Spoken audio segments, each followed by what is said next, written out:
with the R360 broadcasting crew, and we are on location at 290 McDermott Avenue. Former Red Hawk and Old Hat founder Nathan Duick is our guest for today's Leaving the Nest alumni profile.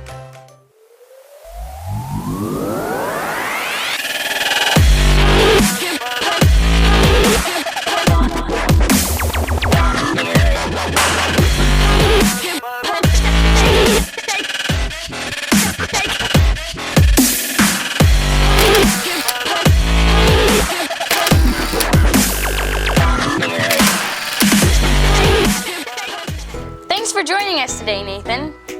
Yes, thanks for having me. You and your wife are expecting a baby any day now. Do you have your bags ready and packed up to go? Yeah, they're all ready. We're just could happen any second. Yes.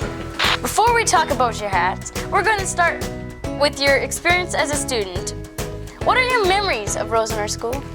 Only positive memories. I really enjoyed grades 1 through 12. Yeah, it was great. Who was your favorite teacher? My favorite teacher was Mrs. Lopez.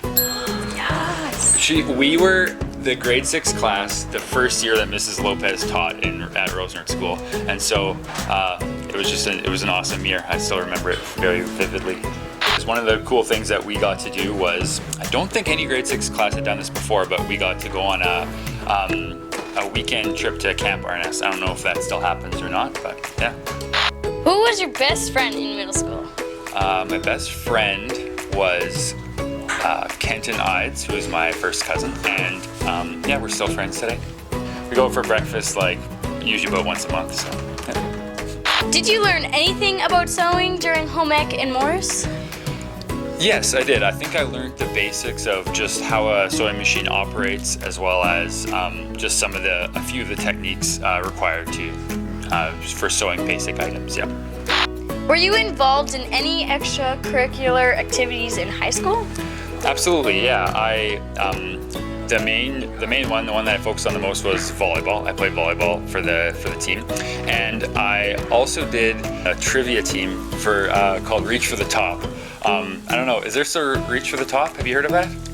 No? Okay. In our alumni interviews, we have a feature called Explain That Gram, where we pull out a few pictures from your Instagram account and ask you to give us details. Are you up for that? Yeah, for sure.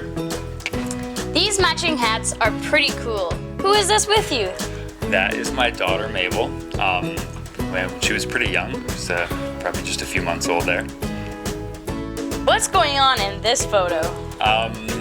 So way over at the far end of space right here in my workshop, we have a ping pong table, which we use to de-stress if things are getting stressful. So that's me playing ping pong.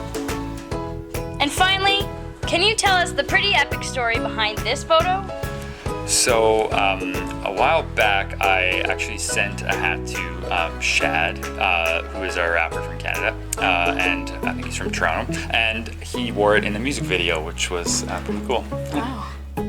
That's what the system is built on and what it instills in us. Man, I've been feeling this vibe. Honestly, the haters can hate. Just let the creators create and let the creator be judged. I mean, too many mistakes to be grudging. Besides, all of us lost without love. This is a great setup. How many days a week do you spend here? I spend 5 days a week here and 1 Saturday per month. So it's pretty similar to a normal 8 to 5 job. What materials do you use to make your hats? I use, so for the fabric, I find all the fabric at thrift stores. So all the fabric that I use is secondhand or recycled in some way. As well, to stiffen the brim of the hat, I use cut up ice cream pails that I get from ice cream stores. And then some of the other stuff like hardware, these eyelets and those kinds of things, those I order from different suppliers. Sometimes I even get cut-offs from other businesses that sew things. So sometimes other businesses will have an extra roll of fabric or the end of a roll and that. Can you take us through a brief explanation of how you make your hats? Sure. So right at the beginning of any style of hat, there's a design process involved, which is creating the pattern that I cut the fabric from. But once that's done, then it's basically just transferring that pattern onto fabric. Once it's traced onto the fabric, I cut it up. And then there's a few different sewing machines that I use to do the sewing. There's often some ironing involved as well. And then that's pretty much it. Yeah.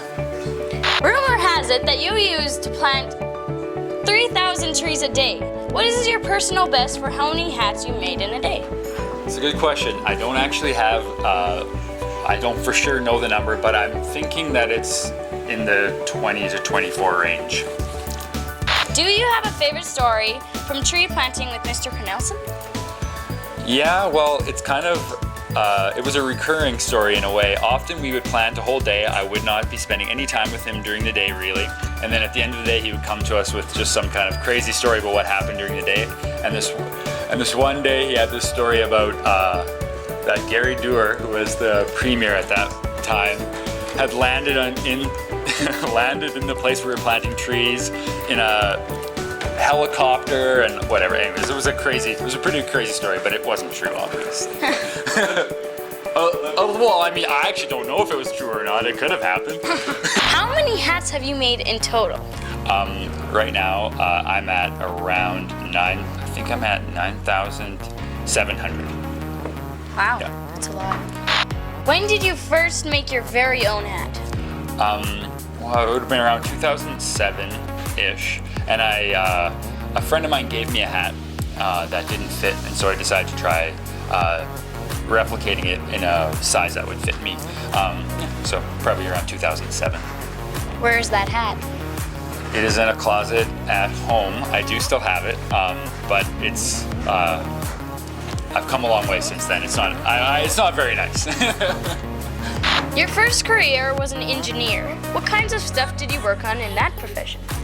I worked for two different companies. I worked for a company called New Flyer, where we worked on transit buses. And then the second company I worked for was MacDon, and they make swathers and other grain harvesting equipment. So, yeah. For people who want to buy an old hat, where are they available? They're available in this space right here. It's at 290 McDermott in Winnipeg. We have a store, as well as online at www.oldhat.ca. What advice do you have for any students who are interested in starting their own business one day? I think it's very important that you really like what you do.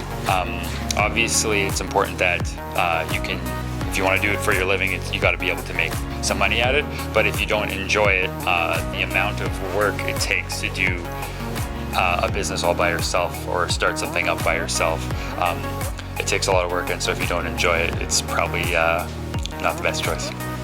Lastly, we're going to have you do something called Teacher Roll Call. We'll put 30 seconds on the clock, and you have to name as many as the current Rosenor teaching staff as possible. Oh boy. What's your prediction of how many you will get out of 21? I'm thinking 7. And the time starts now. Okay. Mr. Cornelison, Mr. Waldner, Mrs. Lopez. So bad already. Mr. Duick. Why? I'm doing terrible.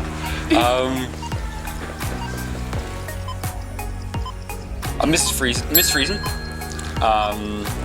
That's it. Cornelison.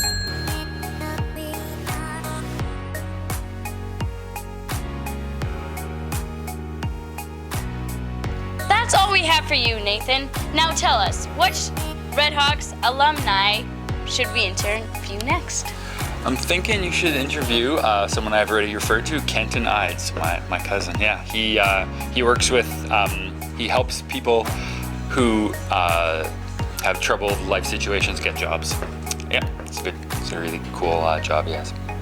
All right, to say thanks for your time, we have a Redhawks mug and pen for you, along with a gift card to Tim Hortons. Oh, thank you very much. I really appreciate that.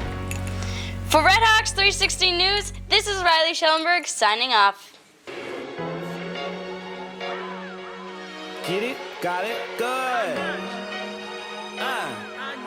Get it? Got it? Good. They can't kill us 'cause they can't see us 'cause Get it? Got it? Good. They can't kill us cause they can't see us cause they only see it. Get it? Got it? Good.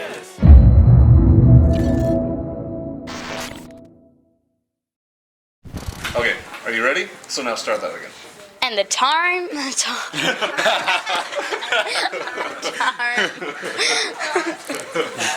Okay. And the time starts now.